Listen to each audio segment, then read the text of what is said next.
ராமர் கோயில் கட்டிய அன்றுதான் நாடு உண்மையான சுதந்திரம் பெற்றிருப்பதாக கூறுவது இந்தியர்களை அவமதிக்கும் செயல் என்று மக்களவை எதிர்க்கட்சித் தலைவர் ராகுல் காந்தி கண்டனம் தெரிவித்துள்ளார்.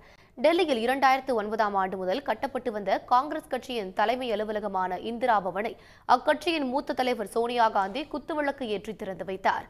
இந்நிகழ்ச்சியில் காங்கிரஸ் தலைவர் மல்லிகார்ஜுன கார்கே, மக்களவை எதிர்க்கட்சித் தலைவர் ராகுல் காந்தி, காங்கிரஸ் பொதுச் செயலாளர்கள் பிரியங்கா காந்தி உள்ளிட்ட தலைவர்கள் பலர் கலந்து கொண்டனர்.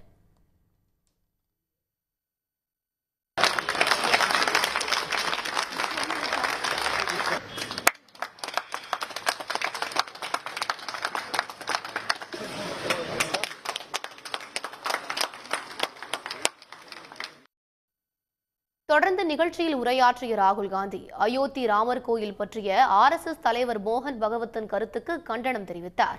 1947ஆம் ஆண்டு இந்தியா சுதந்திரம் பெறவில்லை என்ற மோகன் பகவத் கூறியது கண்டனத்திற்கு உரியது என்றும் இது ஒவ்வொரு இந்தியரையும் அவமதிக்கும் செயல் என்றும் விமர்சித்தார்.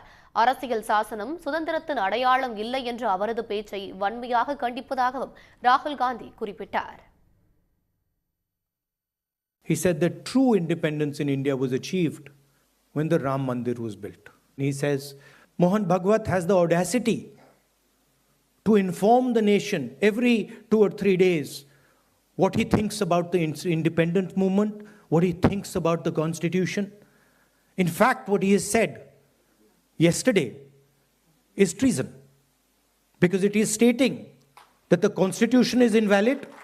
It is stating that everything, the fight against the British was invalid, and he has the audacity to say this publicly.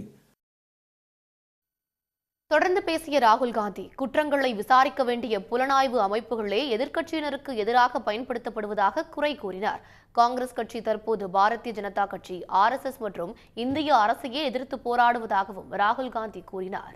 உடனுக்குடன் செய்திகளை தெரிந்து கொள்ள சன் நியூஸ் பெல் ஐகானை கிளிக் பண்ணுங்க.